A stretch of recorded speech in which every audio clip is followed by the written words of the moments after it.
My name is Meeker Lim. I am a general for the Khmer Rouge. We are working to create a society devoid of all impure influences from outside the country. We fought a war with Lon Nol and Cambodia's government in the Khmer Republic. Now, after winning, we are evacuating all of the citizens to the countryside. We are looking for anyone who supports Lon Nol and the Khmer Republic, as they pose a threat to what we risk our lives for. We believe that Cambodia has been ruined by Western influence, and to get rid of this Western influence and purify our country, we are creating a communism where everyone is equal.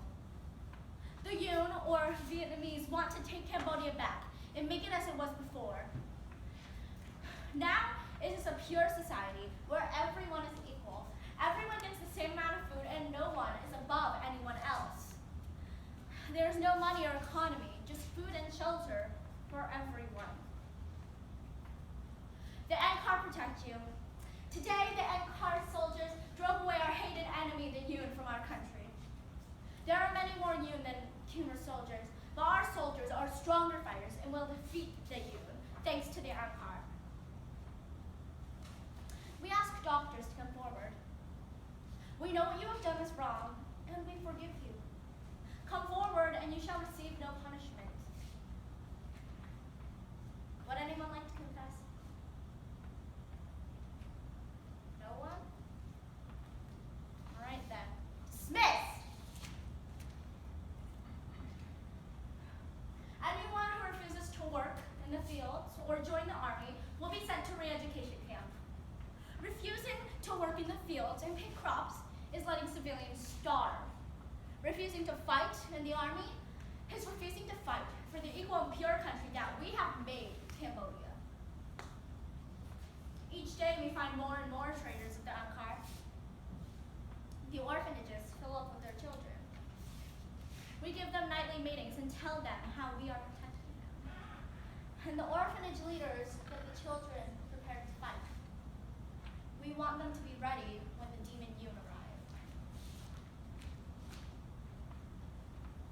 During their reign, soldiers killed government workers, teachers, and doctors, as well as many people sent to re-education camps as they thought that they were impure.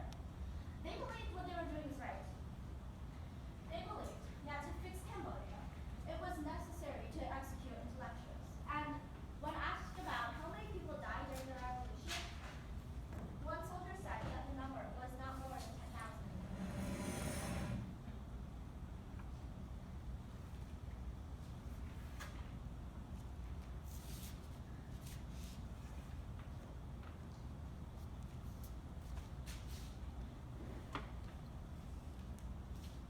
My name is Nat'l.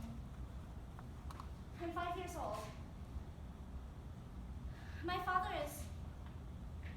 was a military police captain. I went to school 6 days a week and learned French, Khmer, and Chinese. After school, I played hopscotch with my friends, and Mom and Pa took care of me. I was happy. That is, until the communists won the war. They rode in on black trucks, and there was cheering, so I thought everything was going to be okay. But now I know how wrong I was. We walked for days with very little rest until we reached a village where they gave us all new clothes that all looked the same.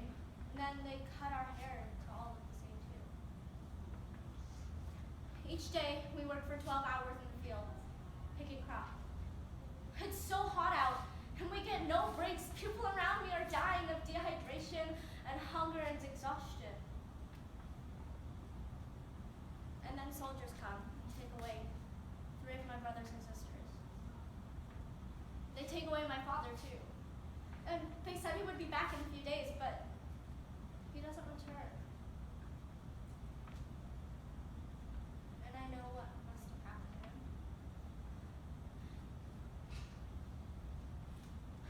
Then Mom tells me and my siblings that we have to leave. She says it's for our own safety, so I stick with my sister until I'm sent to an orphanage for stronger kids. There, I'm only 8, But they give us guns and teach us how to shoot them.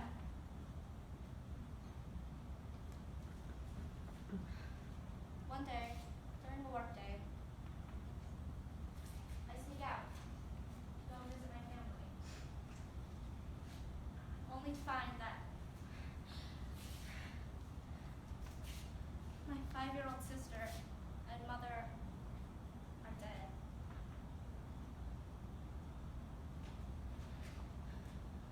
Killed by soldiers. I guess I no longer have to pretend to be an orphan.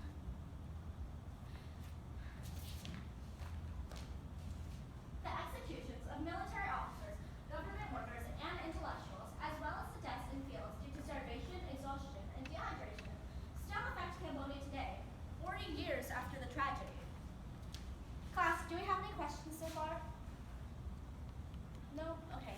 Well, I'll continue. I'm almost done.